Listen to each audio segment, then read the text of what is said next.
I'm Candice Malcolm, and this is the Candice Malcolm Show. I hope everyone had a wonderful weekend. And to all of the mothers out there, happy Mother's Day. I hope you were spoiled, and I hope you had a wonderful time. Of course, I'm a mother of 4 small children, and my kids absolutely love Mother's Day. They've been making Mother's Day cards for like a month.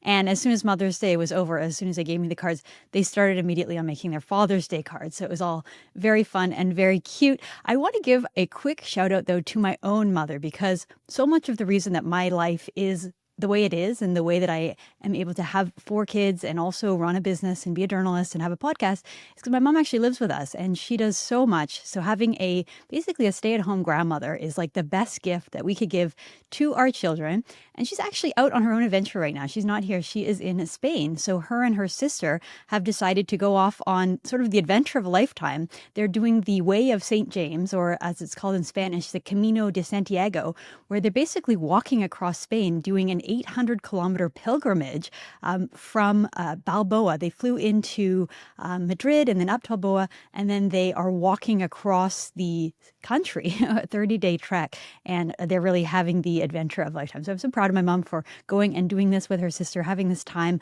for herself, for her health and her faith and everything like that. And we really miss you, and we can't wait for you to come home, Grandma. Okay, now to get to the news today, I am very pleased. This is an interview I've been trying to set up for some time because this person is so relevant to the conversation that we are having in Canada right now. I'm talking about Preston Manning. Preston is the founder and the leader of the Reform Party. He led that party from 1987 to 2000, and he was the leader of the official opposition from 1997 to 2000, and always just a voice of wisdom in these troublesome times, especially talking about the pathway towards independence or the question of independence for Western Canada and for Alberta. So Preston, welcome to the show. Thank you so much for joining us today. Okay, well, thanks for having me. And that was a good reference to Mother's Day too. That's a very important point to make. Yeah. Well, thank you. Thank you. Okay, so I haven't spoken to you in a while. We had you on the show a few months ago and we were talking a little bit about this issue, but obviously it's really flared up. So first of all, why don't you just tell me what your reaction to the recent election was? Were you surprised to see the Liberals get reelected? And what do you make of Mark Carney as the Prime Minister? Well, the election shifted from the expectation was that Mr. Trudeau was going to be the prime minister and the Liberal leader, and the official opposition was well tuned up to deal with all the inadequacies of the 9 years of Trudeau reign. But of course, when that changed and President Trump intervening himself in our election and Mr. Carney quickly becoming the leader of the Liberals, the whole scene changed, and I'm disappointed with the election results because, like a lot of Canadians, particularly in Western Canada, we wanted a change in administration, just a complete change. And the fact that that didn't happen has led to a lot of unrest and discouragement with the results of the election. Well, you had a really interesting op-ed in the Globe and Mail back on April 2nd. The headline that they gave it, I don't know if you wrote this or if that's just what the editor put, but Mark Carney poses a threat to national unity. And so you write that politicians, the media, voters in central Canada, whether they realize it or not, the greatest threat to national unity is emerging not from Quebec, but on the Western Front. Again, revealed by a recent Polaris survey on account of mismanagement of national affairs by the Liberal government and its consistent failure to address those issues of greatest concern to Western Canadians, large numbers of Westerners simply will not stand for another 4 years of Liberal government, no matter who leads it. So I'm wondering what compelled you to write this op-ed in the Globe and Mail, and what do you make of the sort of, I mean, it went, it was really noticed by the elites in central Canada. Many of them didn't like it at all. And what did you make of the backlash to this piece? Well, I'm glad that the Globe managed to print it. It's not in line really with the Globe's own editorial policy, but I think it's a message that voters and elites in central Canada need to hear, that there's enormous unrest in the West and dissatisfaction with the way the federations managed, particularly the intrusion of the federal government in the natural resources sector, which are so fundamental, not just to the Western economy, but to the entire economy. There's no pipelines bill. There's bans on making it difficult for energy to get to seaboard. That unrest is just building and building, and there's an indifference to it in central Canada. They think this is just some kind of regional whining, and I think it's a lot more serious than that. The central Canadian media always seem to think this is just an Alberta phenomena, and the polling shows this is much broader than Alberta. It's just as strong. This feeling of unrest is just as strong in Saskatchewan, in rural parts of Manitoba, and in eastern, central, and northern British Columbia. So I wrote that to try to get the voters in central Canada and Atlantic Canada to realize that if you re-elect a Liberal government and you have the population to do it, you're going to see an increase in this Western unrest rather than a decrease in it. It'll be interesting to see the polls, if polling is being done as to the post-election, to see if that Western sentiment increased or stayed the same or decreased as a result of the election. I expect it will have increased. Well, there has been some polling, and I'll get to that in a minute, but I just wanted to highlight a few more pieces from your op-ed and just get you to reply. I mean, first of all, that line there that no matter who leads the Liberal Party, a large number of Westerners will simply not stand for another 4 years. You also write to voters, particularly in Central Atlantic Canada, need to recognize that a vote for the Carney Liberals is a vote for Western secession, a vote to break up Canada as we know it. And then you finish a piece by saying the next Prime Minister of Canada, if it remains Mark Carney, would be identified in the history books, tragically and needlessly, as the last Prime Minister of a united Canada. And so I'm just wondering if you could elaborate on that. Do you really think that Western Canada is at the point where it won't last another 4 years, it won't stand for it, and that is perhaps how Mark Carney will go down? I think it's the combination. The Quebec secession sentiment is there as well. It looks like the Parti Québécois is destined to form the next government in Quebec. The first plank in their platform is to hold another referendum on the secession issue. So you're going to have that continued problem, probably increased on the Eastern Front, and then you combine that with this unrest in Western Canada, dissatisfaction with the way the Federation is working. Those are two forces that, if they start operating at the same time, have the potential to blow the country apart. And what's most worrisome in Western Canada is the utter indifference of the Central Canadian elites and media to this phenomena, and even the misreporting on it. They keep thinking it's just an Alberta phenomena. The polling shows it's broader than Alberta. They also think that the only thing that's being talked about is secession, the separation. That's not the only thing that's been talked about. The other thing that's being talked about is how could the Federation, the federal government, react in such a way as to diminish that unrest. That's just as much on the table. It's been advocated by Premier Smith and Premier Moe of Saskatchewan. So there's other options besides separation, but it's not all Alberta. There's other options other than secession, but Central Canada and elites better pay attention to it. It's got the potential to wreck the Federation. Well, you say that central elites might be indifferent to it.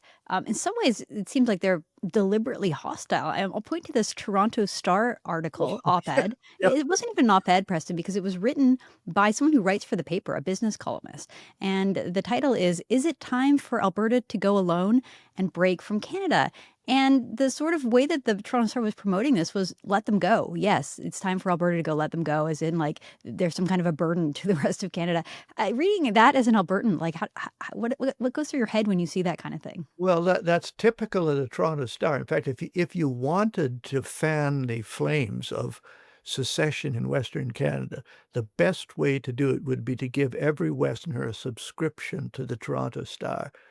Because the indifference, the hostility, and C, the ignorance of the role that the Western provinces, particularly Alberta, play in the Federation, the revenue that is generated for the national government, the proportion of GDP that is generated, particularly by the petroleum industry. That op-ed just indicates a complete ignorance of the relevance of that fact and its relevance even to Central Canada.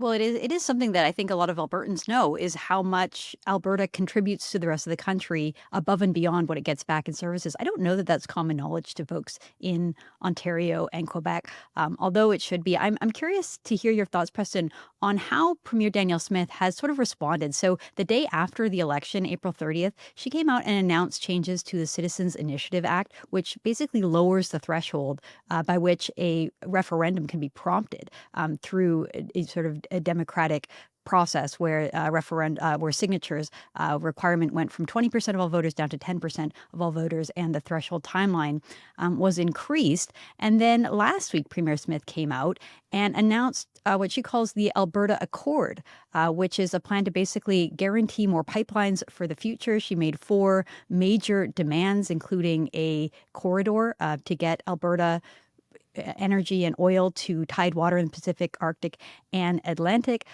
She said that they wanted the feds to stop interfering with the development of natural resources, including getting rid of the No New Pipelines Law, Bill C-69, as well as the oil tanker ban. They also demanded that the government refrain from imposing export tax or any restrictions on Alberta's natural resources.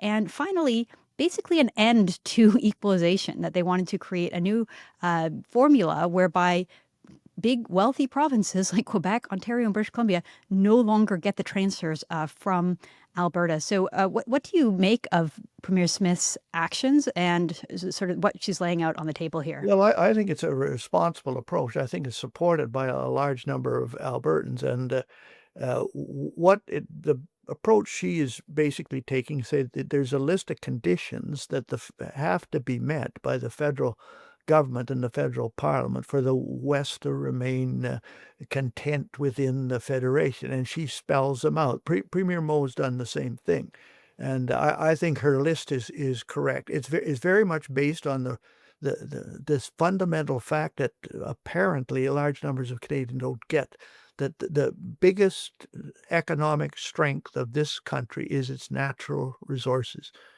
Canada is the largest country, second largest country in the world by land mass, which means you have the second largest or maybe the largest stock of natural resources: agriculture, energy, mining, forestry, and the fishery.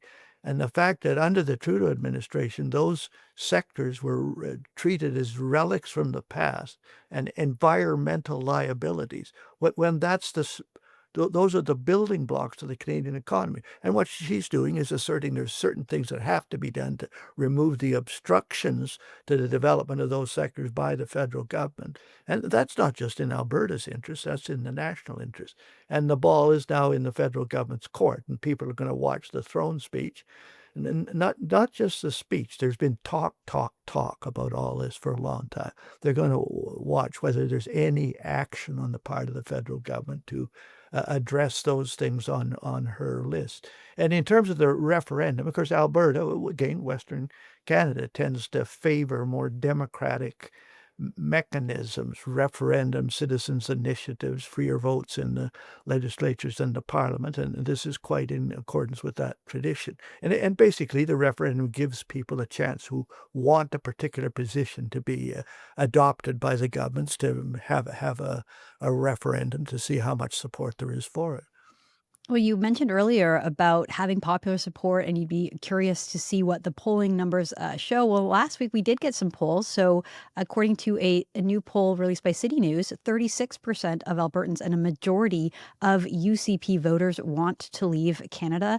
An Angus Reid poll also found that roughly half the people in both, to your point, Alberta and Saskatchewan would be interested in independence. And so, I'm wondering though, like, I mean, Canada's constitution does allow for provinces to separate if there's a popular will. There's a formula. Do you think that there really is that type of sentiment enough Well, I to think the push this over? sentiment is out there. What those polls don't mention, there are other options besides separation, like what the premier is offering. There's several others. And I'm involved with a group that wants to put on what we're calling a Canada West Assembly, where you would get a bunch of representative people from the four provinces, almost like a legislature, and then have these major propositions for what should the West do put in front of that. and subject to cross-examination and debate and everything else. And one of the options certainly would be the secession option. But again, secession to do what? To form an independent country? Maybe that's one option. Secession to form an independent country that would end up in some kind of union with the United States? That's another option. All of those should be put on the table. Too much of this is done in the back rooms and small groups working on. No, get it out in front of a democratic forum and have those options looked at. And then take some votes as to which ones would be best to recommend to the provincial governments. One of those is the secession one. It's not nearly as simple as people think it is.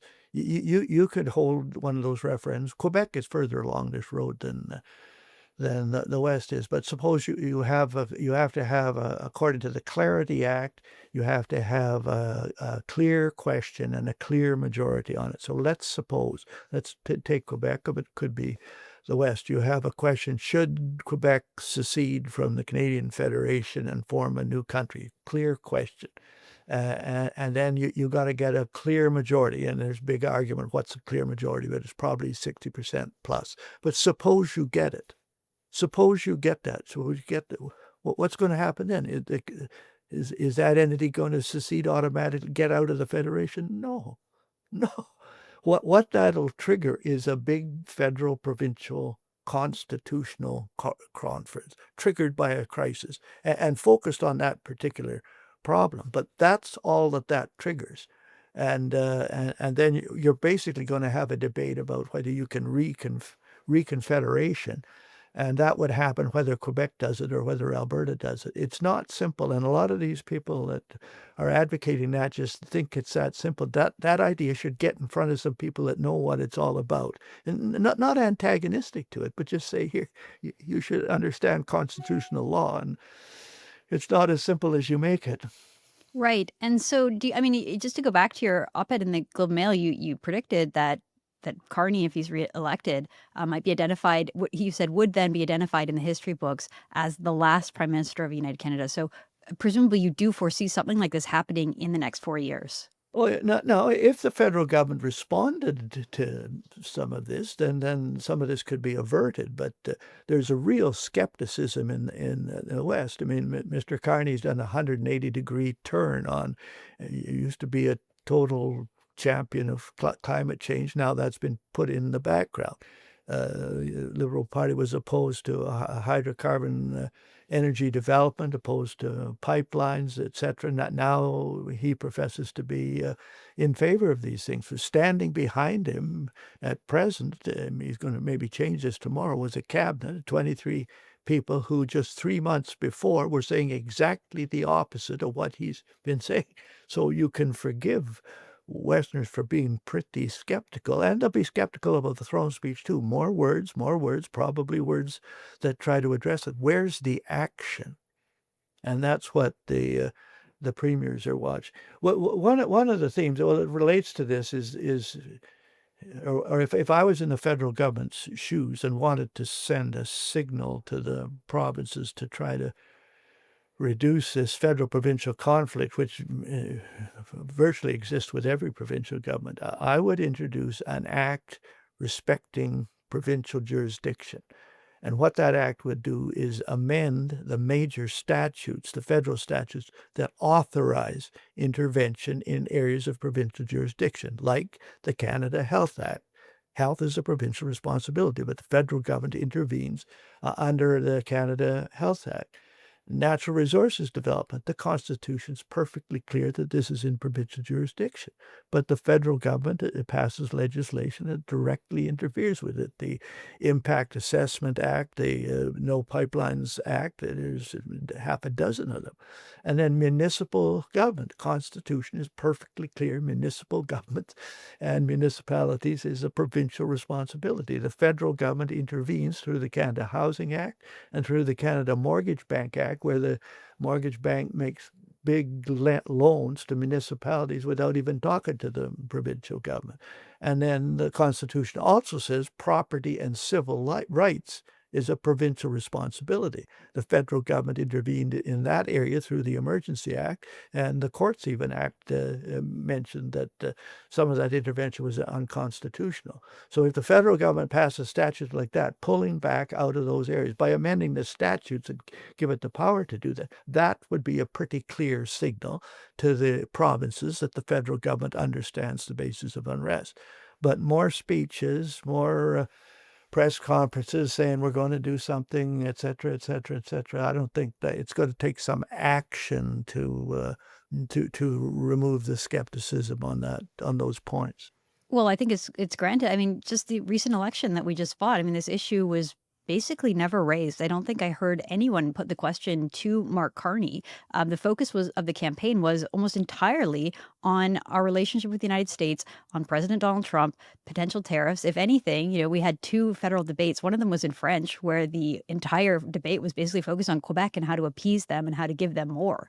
And I don't think that Alberta was even mentioned. So what kind of hope do you have that Mark Carney cares about this? I mean, he doubled down on Bill 69. He said he's not getting rid of it. So is there any expectation that he will meet any of Danielle Smith's Alberta Accord? The skepticism is that he won't. Now, that puts the ball in his court to prove that that's not the case. But the other thing that, again, rankles Westerners, no part of North America has had more experience with populism, not just populist movements, populist governments, populist movements that became governments than Western Canada.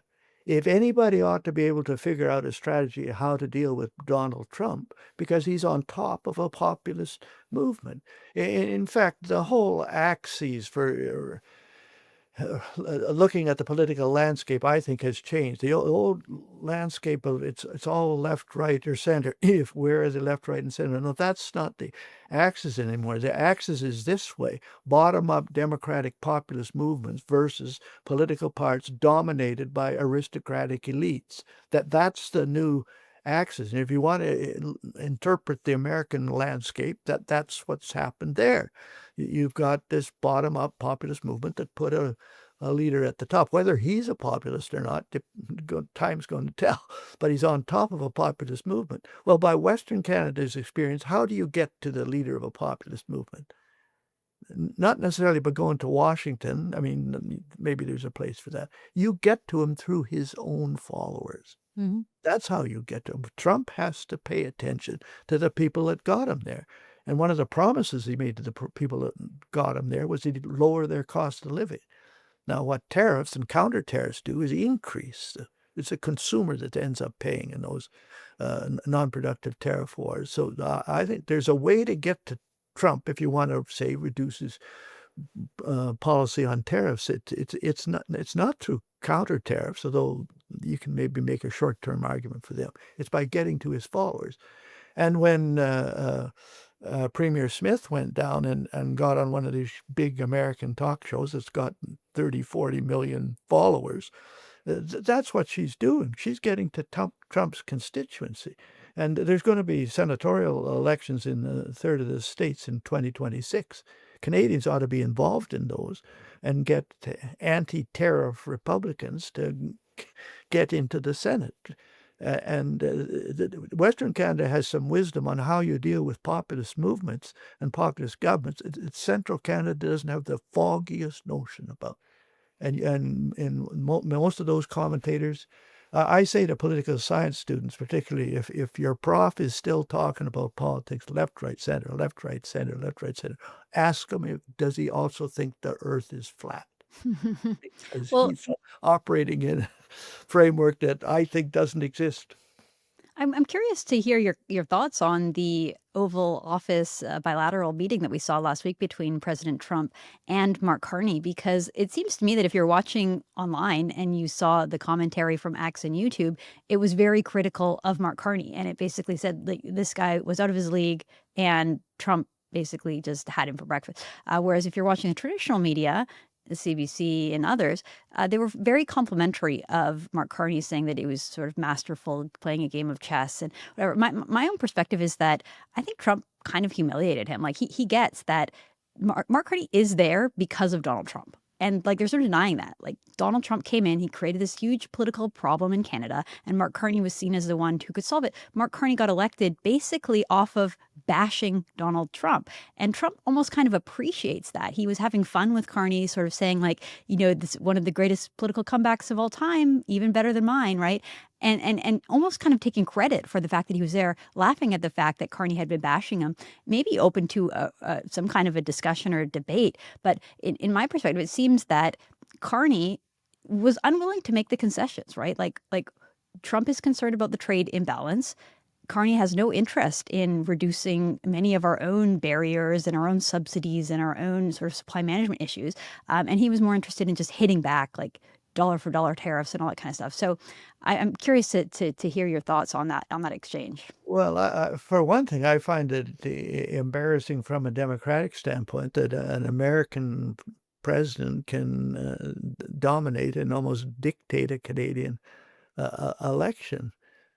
The fact that there was a fair increase or holding the line on the voter turnout, what does that say about Canadian democracy? That only a threat and statements by an American president can get people to wave the flag and be patriotic? Like, what does that? Is there not enough in this country, regardless of who the American president is, to be proud of? Is not our economic strength through the resource sector something that should make you proud? Is not our history, although it gets trashed by the professors at a lot of the universities and teachers, haven't we got enough to be proud of, regardless of what the president of the United States does? And I find that embarrassing and worrisome, that's what it takes to get Canadians to feel patriotic, act patriotic, and wave the flag. I think It's we've got enough to interesting. be proud of, regardless of who the president is. 100%. Okay. Well, I did one question, just sort of imagining a future independent Western Canada, Alberta. One thing that often gets raised is, say Alberta and Saskatchewan did decide to leave Canada and go it alone, they would be landlocked. And so they potentially would be met by the same kinds of issues where they can't get their product to Well, Tidewater because they would still have to deal with Canada. So that's this assumption that this worry is just confined to Alberta and Saskatchewan. It isn't. It's broader. It does go into Manitoba so that you could get access to the Atlantic through a port at Churchill. It's very strong in British Columbia, including in the area that has the deepest deep water port in the country. Like, if you just confine it to those two provinces, yes, you've got this landlocked problem. But if you broaden it out to the entire West, then that goes away. Well, it doesn't go away, but there's ways of meeting it. Well, one of the other challenges, and this is one that a lot of the people that talk about secession haven't addressed, is what will be the status of Indigenous groups that have treaty arrangements with the Crown and with the federal government under those circumstances? How is that going to be handled? It's one of the challenges. One of the proposals will be that they be treated as be given municipal status, but will some of them settle for that? Back in 95, when people forget that there was a referendum in Quebec that came within 34,000. If 34,000 people out of 4.5 million had changed their minds, you would have had a yes vote for secession from Quebec. And I was a member of Parliament at that time. We had representatives from the Northern Cree come to our office and say, we don't care what Quebec does. We are under federal jurisdiction. We expect the federal government to continue to deal with us and look after us. And so what would have happened? And some of these people were quite threatening. We can do some real damage to Quebec Hydro's towers in our area. Maybe blink the lights in New York was one of the phrases that were used. Maybe that would get some attention to our concerns. wow. So there's issues like that would have to be resolved, and not easy. Interesting. And yeah, we're still sort of dealing with those concerns, whereas some of the First Nations in Alberta say you can't do this. Juno News talked to constitutional lawyers that said that there isn't standing for them to block a citizens' initiative like this. So that's definitely an interesting, outstanding issue. Well, Preston, we always really appreciate your time and insights. Sorry, did you have any final thoughts on that? Well, just on what you said there, this business is trying to shut up the people that want something different, secession or whatever the options are. I don't think that's a democratic way either. I think the democratic way is let them put that position together. There's about 10 groups working on this in the behind, and they're not unified. Let them get their position together and let them get it out in front of the public, and let the public have a kick at it. I think by suppressing the talk about these things, you do more damage than getting them out and having a genuine political discourse. And if this assembly we're talking about comes about, one of the things we're hoping is to demonstrate, maybe for a week or 10 days, what genuine democratic discourse is about. It doesn't occur in the legislatures now that are just partisan divided. It certainly doesn't occur in the Parliament of Canada, and I know about that.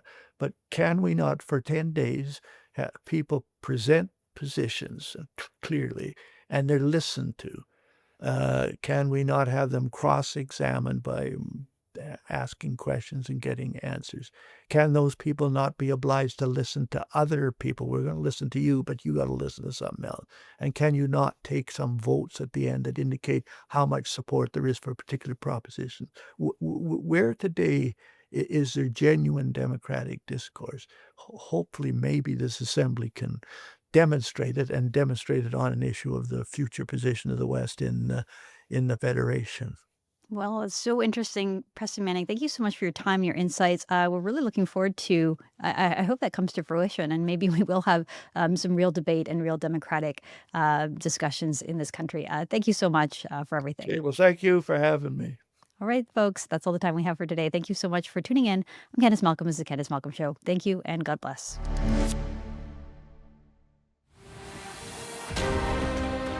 You're watching Juno News, Canada's fastest growing independent news network. Our team works day and night to bring you nationwide coverage of the issues that matter. Honest reporting of the stories that put Canadians first. From far and wide, Juno is doing the work to turn the dial in the right direction, bringing you the news from the field and in the studio. Wherever it takes us, we get the job done. For you, for Canada.